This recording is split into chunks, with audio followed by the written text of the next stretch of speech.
Hello, I'm Robert Riley, Director of the Westminster Institute. Today, we're extremely delighted to welcome for the first time Professor Steve Hanke, who is a professor of applied economics and founder and co-director of the Institute for Applied Economics, Global Health, and the Study of Business Enterprise at the Johns Hopkins University in Baltimore. He is also a senior fellow at the Cato Institute in Washington, D.C., a senior fellow at the Independent Institute in Oakland, California, a senior advisor at the Renmin University of China's International Monetary Research Institute in Beijing, and a special counselor to the Center for Financial Stability in New York. Steve is also a contributing editor at Central Banking in London and a contributor at National Review. In addition, Dr. Hanke is a member of the Charter Council of the Society for Economic Measurement and of the Euromoney Country Risks Experts Panel. He served as a senior economist on President Reagan's Council of Economic Advisors in 1981-82, and as a senior advisor to the Joint Economic Committee of the U.S. Congress in 84 to 88. Dr. Hanke served as a state counselor to both the Republic of Lithuania in 94 to 96 and the Republic of Montenegro in 99 to 2003. He was also an advisor to the presidents of Bulgaria in 97 to 2002, Venezuela in 1995 to 96, and Indonesia in 1998. He played an important role in establishing new currency regimes in Argentina, Estonia, Bulgaria, Bosnia-Herzegovina, Ecuador, Lithuania, and Montenegro. He has too many honorary doctorate degrees to name, and he has received likewise multiple honors and a knighthood. His most recent books include the 5 he wrote during or since 2020, for instance, Currency Boards, Theory and Policy, and Public Debt Sustainability, International Perspectives. Today, Dr. Hanke is joining us to discuss looking for inflation in all the wrong places. Steve, welcome to the Westminster Institute. Great to be with you, Robert. So who's looking for inflation, and if they're looking in the wrong, what are the wrong places to look for it? And therefore, you can also tell us what are the right ones. Well, all the wrong places are everything you read about in the newspaper or everything you hear coming out of Washington, D.C., whether it's the Congress, the White House, or the Federal Reserve, which is our central bank. What happened in the United States is that COVID hit in early 2020, and in a panic, the federal government started spending a lot of money, and most of that was financed by the Federal Reserve expanding the money supply. In other words, the US Treasury was issuing bonds to finance the deficit that had been created by the spending, excessive spending, and those bonds were being bought by the central bank, the Federal Reserve. And when they buy the bonds, they credit the government, and that actually creates money. I mean, they're, if you will, running the printing press. So they were expanding the money supply. They have been expanding it since February of 2020, about 3 times faster than the rate that would be consistent with the Fed hitting its 2% inflation target. And that excess money creation is why we have a very high rate of inflation that's running the headline inflation consumer price index number is at 8.3% right now in the United States.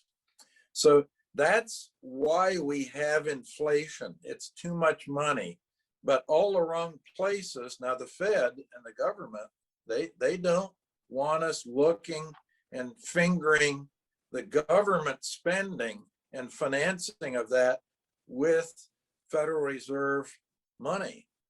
They don't want us looking at that. They want us looking at what have we been reading about. Number one, remember, Bob, this was all going to be a temporary thing. It was going to blow over in a few months, and after COVID settled down, and we wouldn't have inflation. Well, it's been 2.5 years, and we have a lot of inflation, and that inflation was caused by excess money. We know that because John Greenwood and I, using the quantity theory of money, about a year ago, a little over a year ago, in the Wall Street Journal, we said that the inflation would end up being 6% and maybe as high as 9%. We hit the target, and the target was hit because we were using the quantity theory of money. We were looking for inflation in the right place, and that is excess growth of the money supply. So the officials, what do they tell us? They tell us, oh, it's temporary, it's going to blow over as soon as COVID settles down. It's the supply chain. Remember, we went through the supply chains. That was causing the inflation. Then we went through, oil prices were going up. Then we really were getting absurd saying Putin was causing the inflation. And on you go with excuses, but they never mention the money supply. And they don't want to mention the money supply because if they did, the noose would go around the neck of the Federal Reserve. That's why they don't want us looking at the money supply.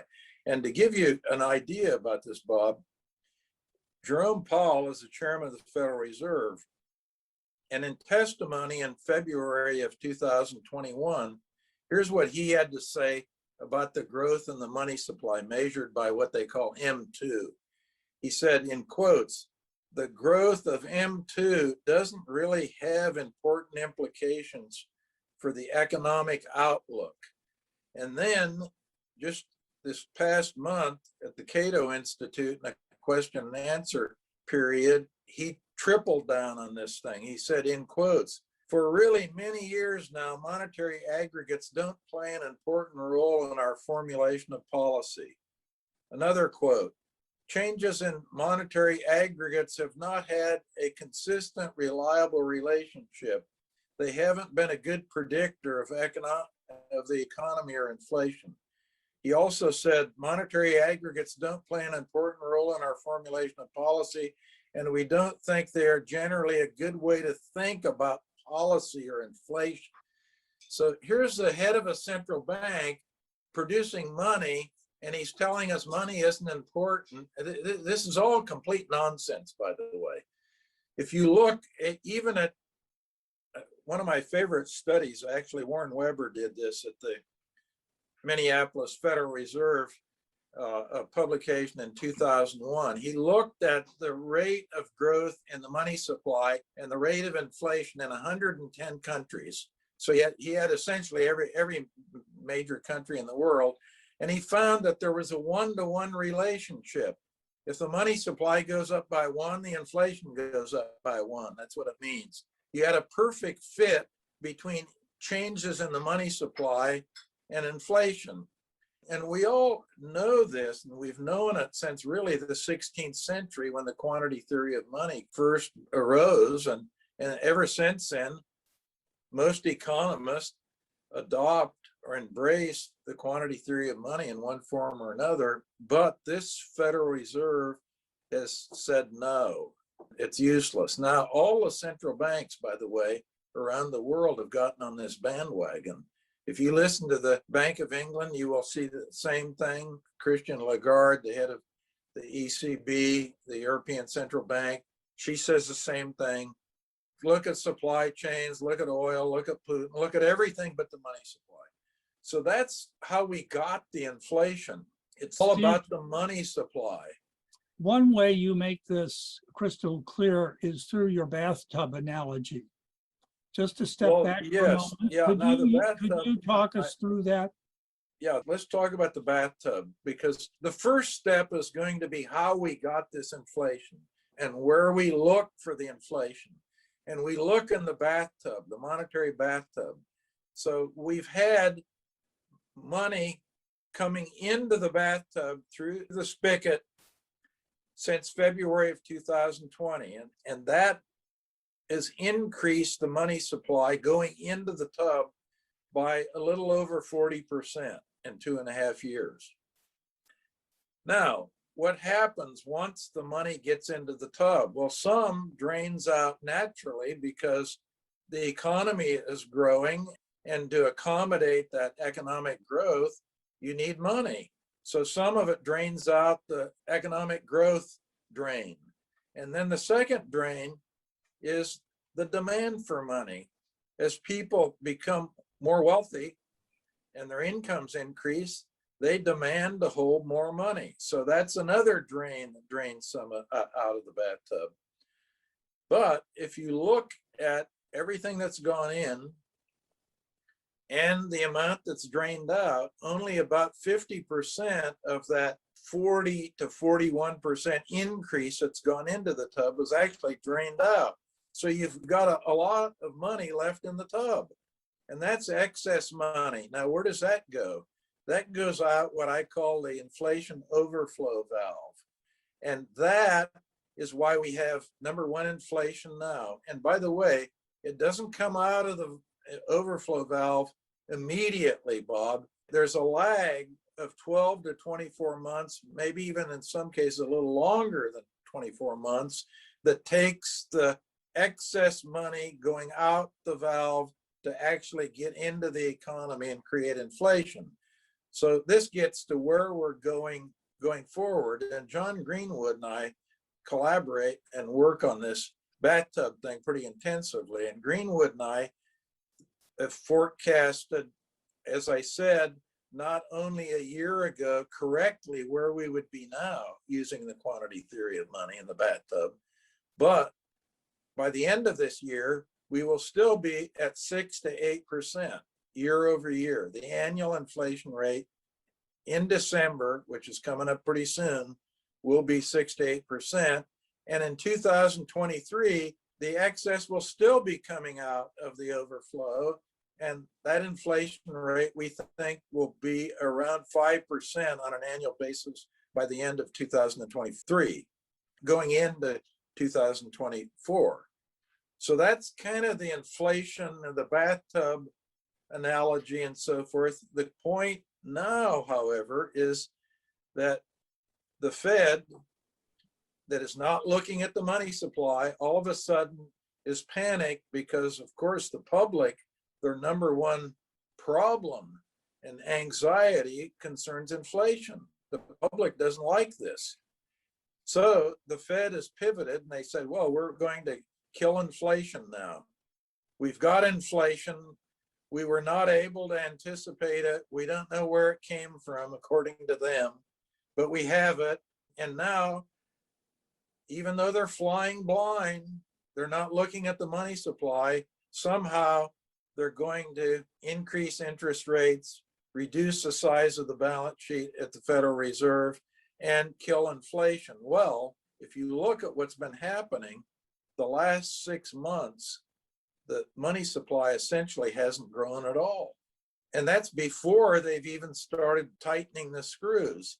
So this means what? If the money supply isn't growing, you have a recession right around the corner. So we've had 6 months now with essentially no growth in the money supply and a high rate of inflation. I anticipate, and Greenwood and I should say, anticipate that we will see a recession, maybe a whopper in 2023, next year, if the Fed doesn't start putting the money supply on its dashboard and paying attention to the growth in the money supply. They should be growing the money supply at about 4 to 6% per year. Now it's growing at 0%. It was growing almost 25% early in 2020. Well, if there is this huge overhang of excess money, why would they need to grow the money supply at 6%? Wouldn't that simply add to the inflationary problem? Well, no, it wouldn't. And it wouldn't for the following reason. Current economic activity and current demand, those two drains, current economic activity, current demand for money, need to be fed with current injections of money into the system. And what is the amount that would be consistent with an inflation target of 2%? It's about, I said 4 to 6%.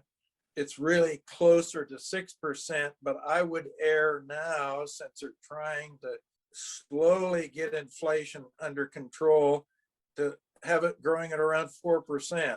And if they did that, then the excess dissipates over time. And gradually, by the time we get into 2024, we will hit the 2% inflation target. But you don't want to slam on the brakes completely and too hard, or you won't be accommodating with the excess that's in the tub.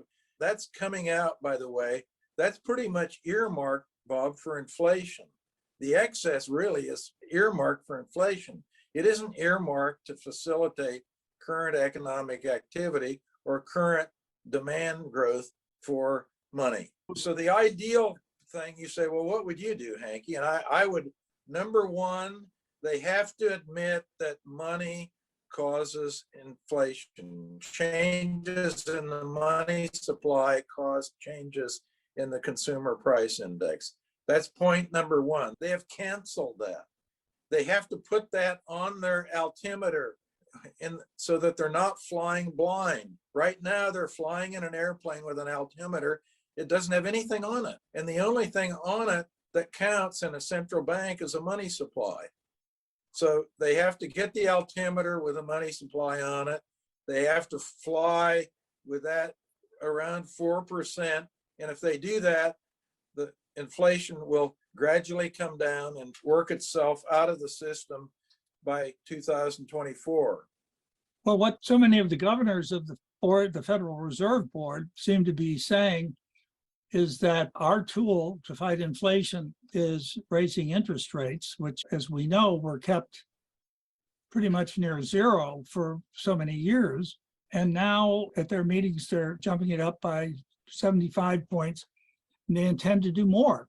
They generally talk about this as the only tool in their toolbox. Now, what is the effect so far of their having raised rates?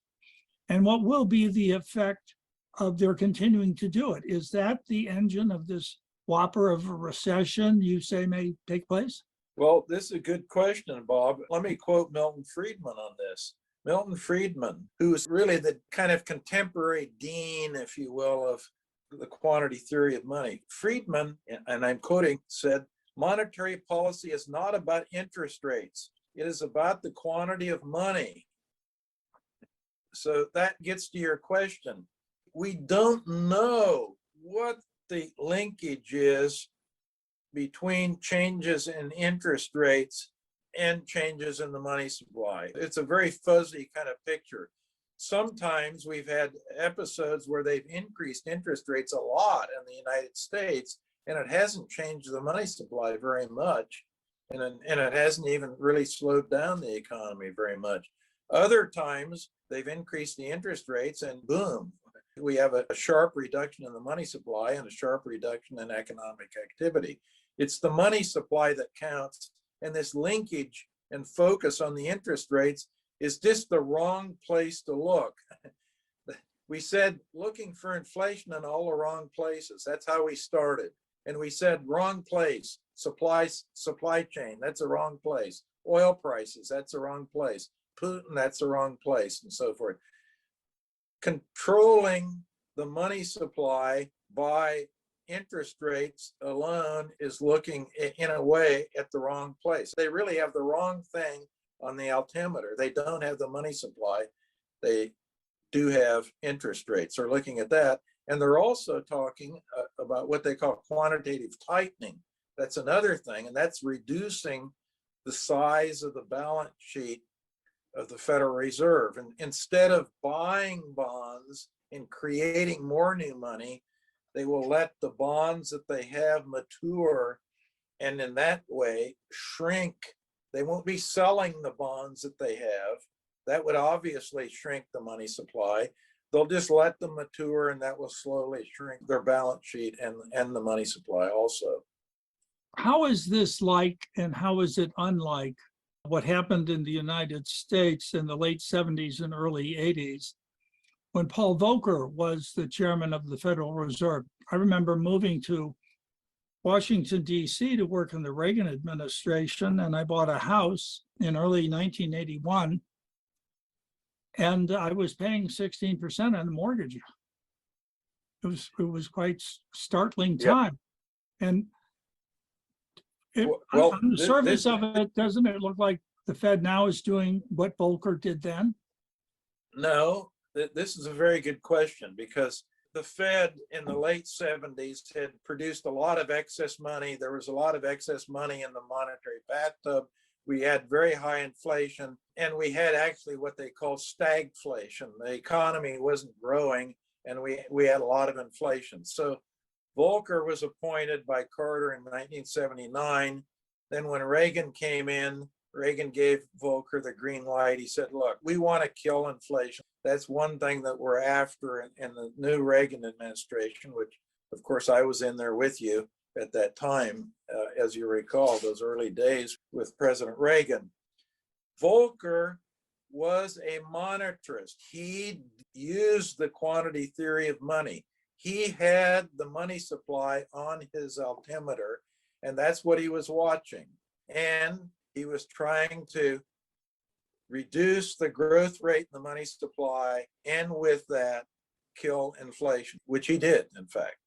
Now, Powell claims that he wants to be another Volcker, but he's not, because he's not looking at the money supply. He's not a monetarist. He's not looking at the quantity theory of money. He and Volcker are complete opposites, because Volcker was not flying blind.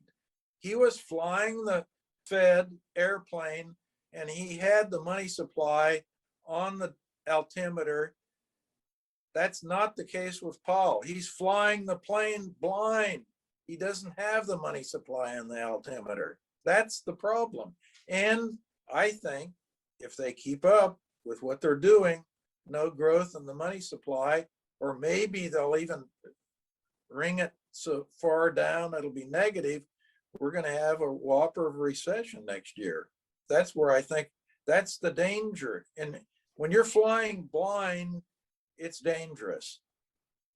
On the other hand, Steve, Volcker raised interest rates, and unlike the scenario you described, where you let the excess money supply gradually flow out, there was a very sharp recession, people would say, as a result of what he did. Well, there actually were two, and let me explain that. And this is a very important point.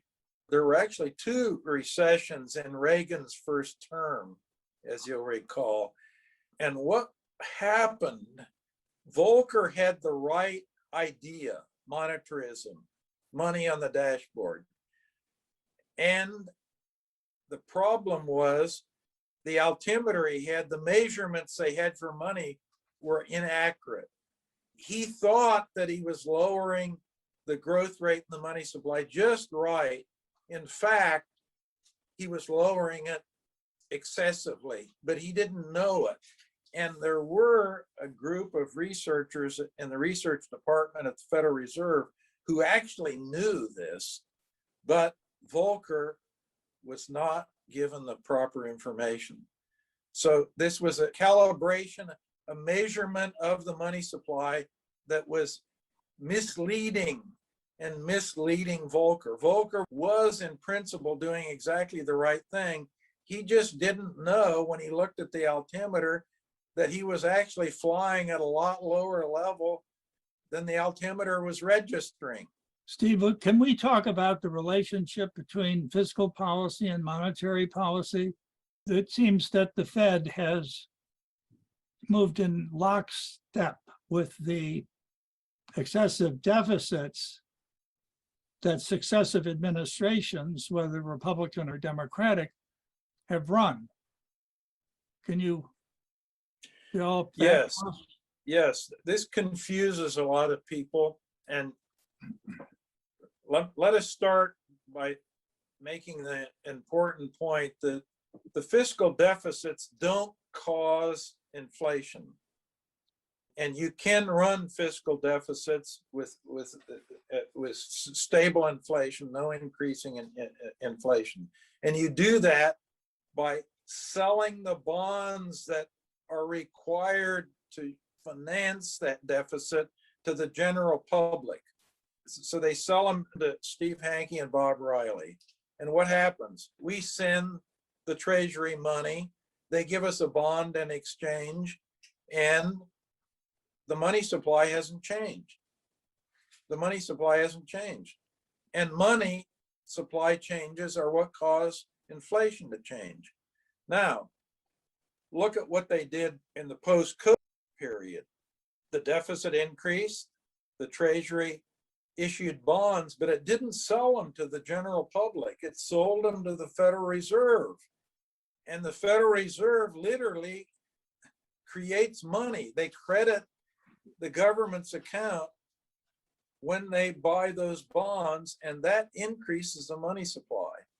And by the way, Bob, about 90% or a little over 90% of the post-COVID fiscal deficit was financed by the Federal Reserve. Most of the bonds that were sold to finance the federal deficit were actually sold to the Federal Reserve. And that's why they talk about the balance sheet expanding at the Federal Reserve. Well, that's why they were buying a lot of bonds. And so the asset side of the balance sheet grew enormously.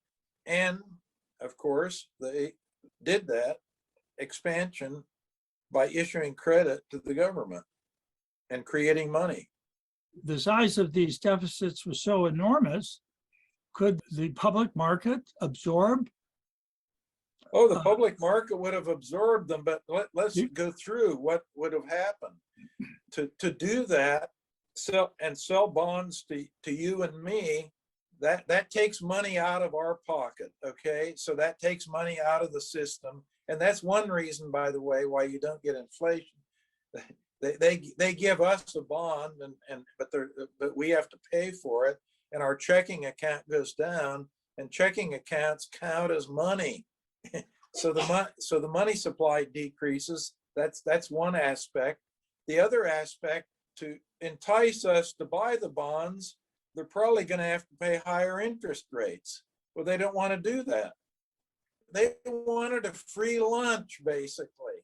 But there is no free lunch with government deficits, because either the interest rates are going to go up if they sell all the bonds to finance the deficit to the general public, or if they sell those bonds to the Fed, money is created and inflation goes up.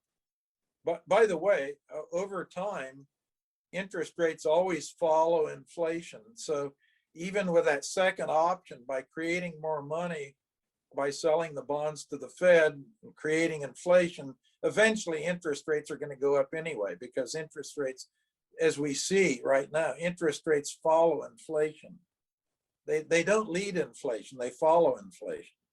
Steve, from your vast experience in other countries, as well as your analysis within the United States, it would seem that the relationships about which you're speaking are sort of undeniable, that they're well established. They weren't when Milton Friedman introduced them, but over the years, they have been. Why not only is the United States living in a state of denial regarding this, but so are so many other countries?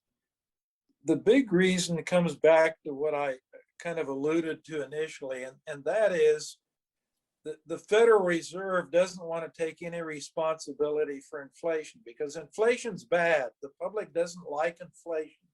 And if the public can put their finger on who's causing the inflation, that is a real problem for whoever is fingered.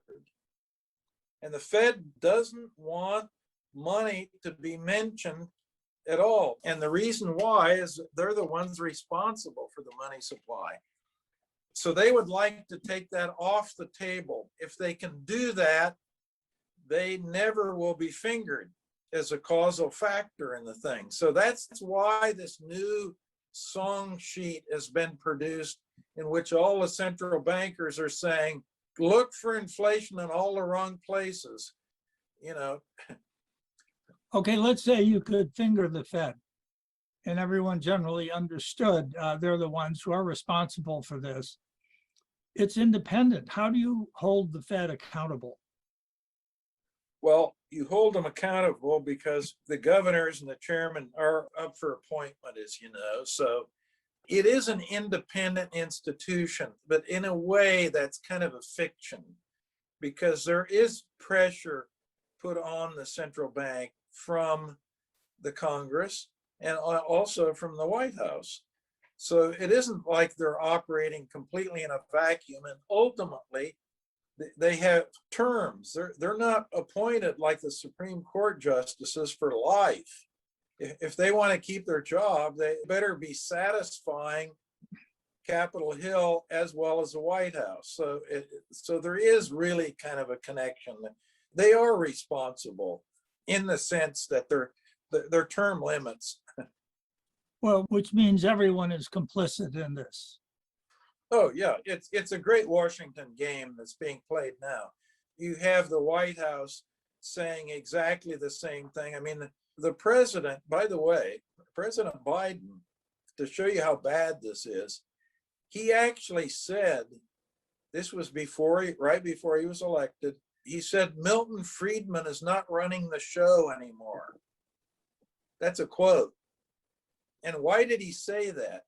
He wanted to cancel the quantity theory of money. He wanted to cancel this notion that the money supply changes will change the rate of inflation in the economy. And why did he do that? He bought into this idea of what they call modern monetary theory. And modern monetary theory basically says you can print as much money as you want, and as long as you're issuing debt in the same denomination as the money you're creating, no inflation will occur. And if it does occur, they say, you can tinker around with fiscal policy then and tamp down the inflation. It's a screwball idea, but it went around Washington, and it wasn't just the left wingers. Bernie Sanders bought into this very big, by the way. He was a big promoter of modern monetary theory. But it went around Capitol Hill. It was convenient. It went around the White House circles. It was convenient. And it's clear it even infected the Federal Reserve, because the Federal Reserve has gone out of its way, Bob, to cancel the quantity theory of money, cancel anyone associated with it, namely Milton Friedman. So that's the way Washington works. They want to spend like drunken sailors, and they want to say it's some exogenous thing that they have no control over, Putin or supply chains or COVID or you name it. That's causing it, not them. I remember when Biden said that, and I also remember the sense of general euphoria that the deficit could be increased, that we can keep passing bills for subsidies or anything which we like, because inflation hasn't really risen. And it most likely for the reason you pointed out, and that is the lag time. Well, now the lag time's over and we're really being hit. But the curious thing is, as you've also already explained, no one seems to wish to learn from this. And the reason they don't is it's very clear. What happens is that the narrative you see in the financial press is 1,000 stories about supply chains, not so much about Putin anymore, but oil prices. And by the way, let me give you an example just to get this oil thing out of the picture. You have two different kinds of changes in prices. You have what they call changes in relative prices. Some prices go up, some prices go down all the time. Prices are moving all over the place. So that's changes in relative prices. And if the oil price goes up a lot, that is a relative increase in the price of oil compared to other things that we buy, cars or groceries or houses or what have you. The price level measured by the consumer price index is an aggregate. That is not a relative price change. That's the level of everything going up or everything going down. And there are over 300 items in the consumer price index, for example. It's a big basket with a lot of stuff in it. Inside the basket, there's a lot of relative price change stuff moving around. Now, let's go back to the 1970s. We had two oil crises in the 1970s. One, we had the Arab oil embargo in 1973, and then we had a second oil crisis in 1979. The first one in Japan, it hit everybody, by the way. Everybody buys oil, and Japan doesn't produce any oil. They're buying it all on the international market. So whatever the international price is, that's the price Japan is obviously paying. So in the first Arab oil embargo in 1973, the Bank of Japan decided that to cushion the shock, so to speak, they would accommodate it by increasing the money supply. And what happened? They got inflation. Inflation went up. And everybody in Japan was saying that inflation increases because oil prices are going up. Now, the second crisis in 1979, the Bank of Japan wised up and they said, we're not going to accommodate this price increase. People will have to pay more. We're not increasing the money supply. And as a result, they didn't get an increase in inflation. So that's back to the quantity theory of money. It's a quantity of money in the economy that allows the aggregate basket to go up, go down, stay the same. These relative price changes fool people because, of course, when they go to the gas pump every week to fill their car, they know what the gas price is. And they go to the grocery store a couple of times a week. So they see the grocery prices going up. But there are all kinds of other prices. And if the money supply doesn't change, Bob, and you're required to spend a lot more money on gasoline because oil prices are up, you won't have as much money to spend on other stuff, and those prices will tend to sink. And the overall index stays the same. The consumer price index in that hypothetical example that I just gave you wouldn't change very much. You'd be spending a lot more on gasoline, less on food and so forth. And that would be under the condition where the money supply wasn't changing. If the money supply wasn't changing. Steve, could we talk a bit about the international repercussions of what we could call are the irresponsible fiscal and monetary policies of the United States? Because the dollar is the reserve currency in the world. What's that done? The big repercussions on the dollar is very strong right now, by the way. It's as strong as it's almost at a record strength level against the euro, for example. And the dollar is the most important currency in the world. The euro is the second most important. So the dollar-euro exchange rate is, in fact, the most important price in the world. And the dollar, it's almost at parity now, the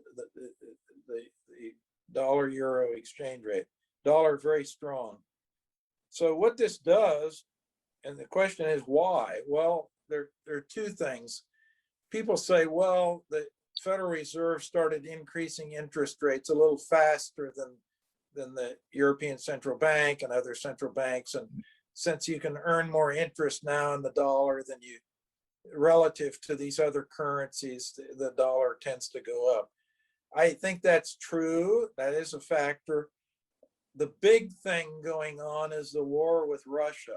And the dollar is the international currency, and it's viewed as a safe haven. It's geographically a long way from the war zone. I mean, it's an ocean away from the continent where the war is being fought.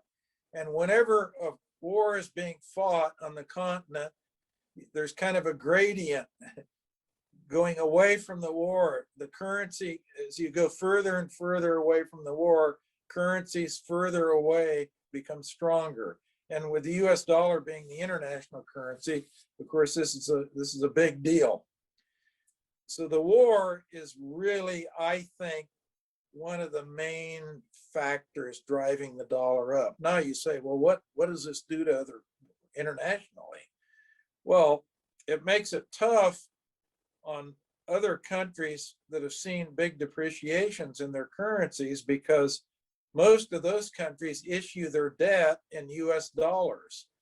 So they have to pay their debt off by earning dollars.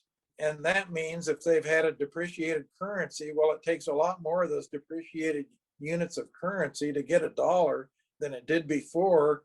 So the burden of the debt becomes very onerous on a lot of developing countries, by the way. This is a real problem because their currencies they're all half-baked. You go to, Latin America, or, those are classic cases where you get huge currency depreciations, but you also get them in all kinds of other developing countries. Go through Africa, and all their currencies are way down against the US dollar. The debt burdens are much higher. And when their currencies depreciate against the dollar, they tend to import quite a bit of inflation. So they have big inflation problems just because of the depreciation. The international implication is kind of nasty. When the dollar gets strong and these other currencies go down, their debt burdens go up and their inflation problems are pretty onerous. Steve, the last big issue I'd like to hear your opinion on is what some people call the weaponization of the dollar. That the United States, having all the power that holding the reserve currency gives them, is using it to punish its political enemies through sanctions or through seizing their foreign reserves, as has been the case with Russia, and sanctions placed on other countries, as you well know. Could you comment on the dangers? Yes, let me make two general comments. One is that, as you know, Bob, I'm a classical liberal, a free trader. So in principle, I'm against sanctions. I'm for free trade. I'm against sanctions. So that's a principle. As a practical matter, if you look at the scholarly literature on sanctions, they never work. There's a big literature on sanctions. They always fail to accomplish their stated goal. And their stated goal is to damage whoever is being targeted, whether it's an individual or a nation state. And they usually end up creating what's called a rally around the flag effect. If you sanction a country or a leader of a country, and which means, in fact, you're going to war with them, because sanctions are a means of going to war, you tend to get the locals rallying around that targeted individual. And look at North Korea. Look at Venezuela, look at Russia. Have sanctions ever changed the behavior in those countries? No. They've created a rally around the flag effect, and you in fact keep those leaders in power.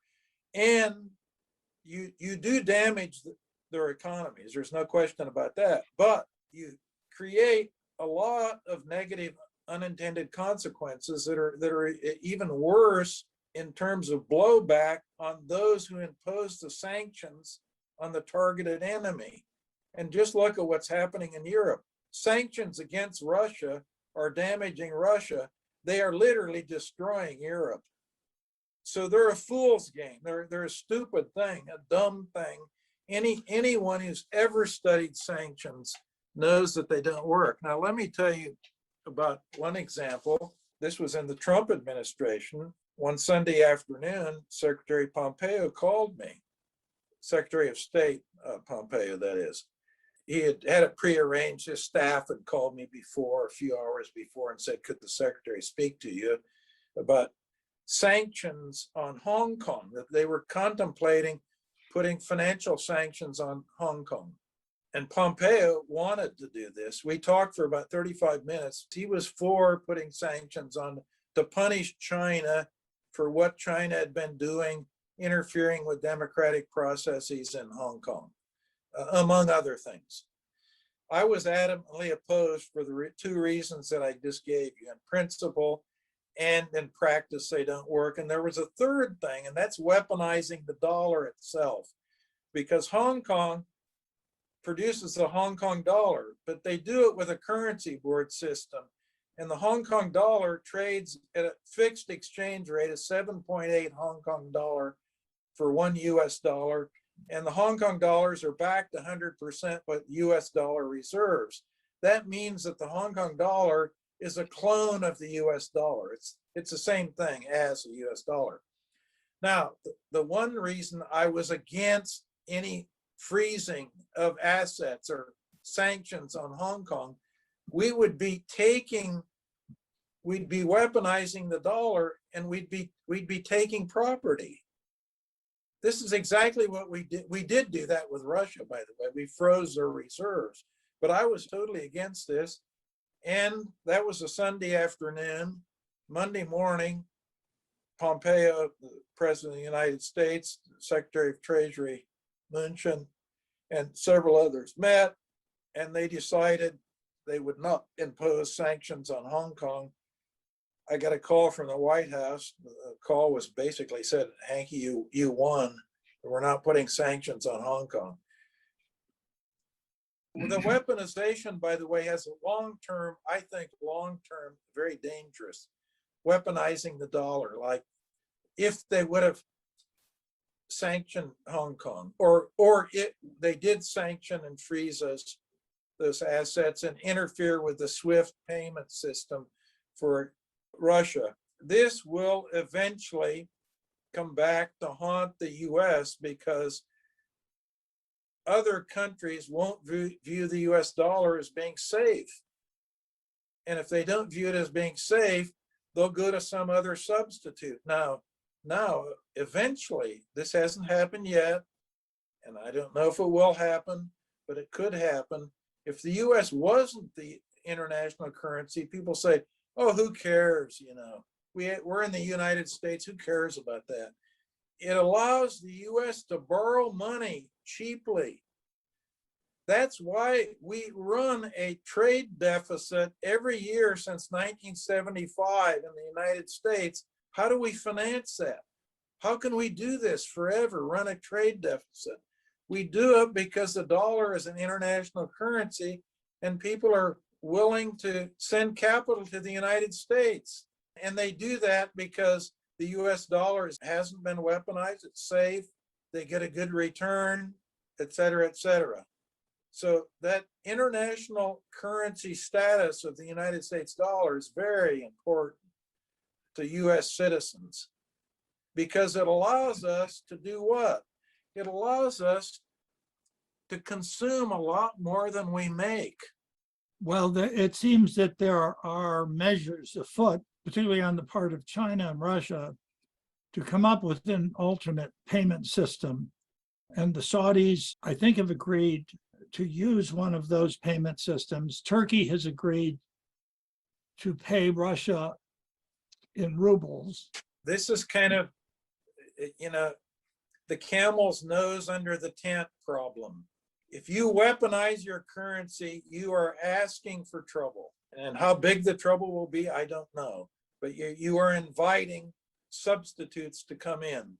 And you put your finger on it, Bob, Russia and China. China's been working on this for quite some time, by the way. And the only reason, by the way, that China hasn't really been able to compete the yuan with the US dollar is that the yuan is not convertible in international markets.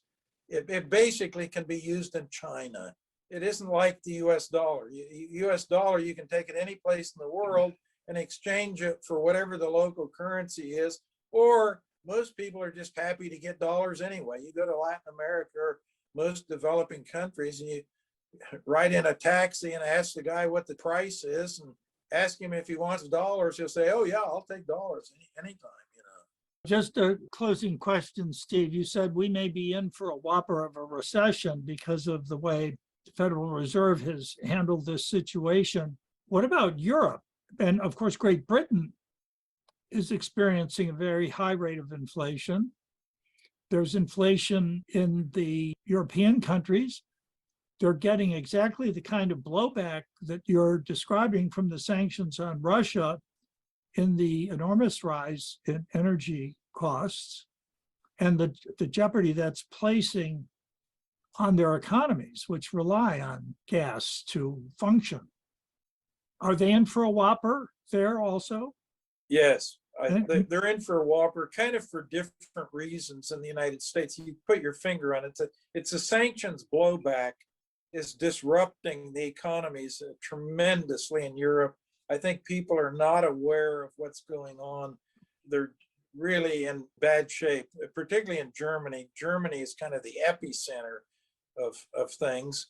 Germany is going through a tremendous transformation on hardship. So Europe is going to be in trouble. The United Kingdom is in big trouble, but the United Kingdom, like Europe, they're in a war with Russia. That is what the blowback is huge on both of those places. Now, let me mention something you just reminded me of. There are places in the world where there is not inflation. And the reason there's not inflation is because the central banks haven't produced excess money. Japan, the inflation rate is 3% per year. The Bank of Japan has not done what they did in the United States. They have not produced excess money. Switzerland, the inflation rate's 3.4%. They haven't produced excess money. China, which follows the Milton Friedman quantity theory of money very carefully, 2.5% is the inflation rate in China. So that proves my point. We're ending by allowing me to really drive home this idea that it's the quantity of money that creates inflation. Inflation is not a global problem. It is a local problem. And that's another thing that the central bankers in Europe, England, and the United States have spread this idea that it's somehow a global problem. And the reason why, they want to point the finger in the wrong place for the cause of inflation. Somehow it's a global thing going on. No, it isn't a global thing. Japan, Switzerland, and China are just three examples I'm giving you where they have low inflation rates. Look at the economies that are doing well, by the way, when you look at the sanction thing. We've got Vietnam doing pretty well now. We've got Saudi Arabia doing pretty well now. We've got Japan doing pretty well now. And we've got Indonesia doing pretty well now. And I think I mentioned India. Why? Because they're all buying cheap Russian oil. This gets to the sanctions thing. There's always a workaround with sanctions. They just don't work, Bob. That's the practical side of the thing. They don't work. They create a lot of unintended cost and consequences, and they're a stupid policy to be imposing. But the United States, now for some time, actually this started with George W. Bush. This is all a bipartisan thing, by the way. All these bad policies are bad. The sanctions are completely bipartisan, and they're stupid. They're for losers. Well, speaking of losers, Steve, you issue the Hanke Annual Misery Index. And I presume you'll be putting out the new one as we come to the close of this year. Can you just comment on your misery index in these closing moments? Okay, let me just say, I'll keep it very simple. The idea of the misery index actually was something that an economist, very clever economist named Art Oakland, devised this. He was a member of the President's Council of Economic Advisors with Lyndon Johnson. And President Johnson kept saying, all these statistics, Art, I can't keep track of it all. Are we doing better or worse? I really don't know what's going on. It's hard to follow. So Art said, look, I'm going to devise something you can put a card in your pocket. It's easy to follow. It'll be the misery index. And the misery index, the simple one that he gave Johnson, was the inflation rate plus the unemployment rate. Those two things added together were the misery index at the time. And if unemployment goes up or inflation goes up, the misery index goes up, and that's bad. And Johnson was clever enough, of course, you don't need to be a rocket scientist to figure out whether it's good or bad with the misery index going up or down. And so that's the idea. Now I've expanded it a little bit, and now we have the unemployment rate plus the inflation rate plus the borrowing rate, the interest you mentioned you were paying on your mortgage in 1981, 16%. Well, that would have been a bad number to go in the misery index. That would have increased Hanke's misery index. And then you subtract, there is one good that I put in the misery index now. The fourth element is the real rate of growth in the GDP. So if the economy is growing pretty fast, you subtract that from the first three negatives that you're adding together, and you come up with a Hanke misery index. So we will be producing that, and I hope I'll share that with you and the folks at Westminster when it comes out. And it looks to me like it's going to be pretty bad this year because it's inflation. See, inflation, what's in the misery index? Inflation, that's going up. The borrowing rate, interest rates are going up, okay? And the unemployment rate's more or less staying, it's going up in a lot of countries. In the US, it's staying about the same. And then the last thing that's good that you're subtracting from those three bads is the growth rate in the economy, and the growth rate in the economy is going down. And as I say, even next year, we'll probably end up in a recession next year. So it'll be negative. Well, I'm afraid we're out of time, and I'd like to thank Steve Hanke, Professor of Economics at Johns Hopkins University in Baltimore, for joining us today to discuss looking for inflation in all the wrong places. I invite members of our audience to go to the Westminster Institute site or to our YouTube channel to see the other videos that we have on offer. A recent one on the energy crisis in Europe and its causes, programs on China, Taiwan, Japan, and the Middle East. Thank you for joining us today. I'm Robert Riley.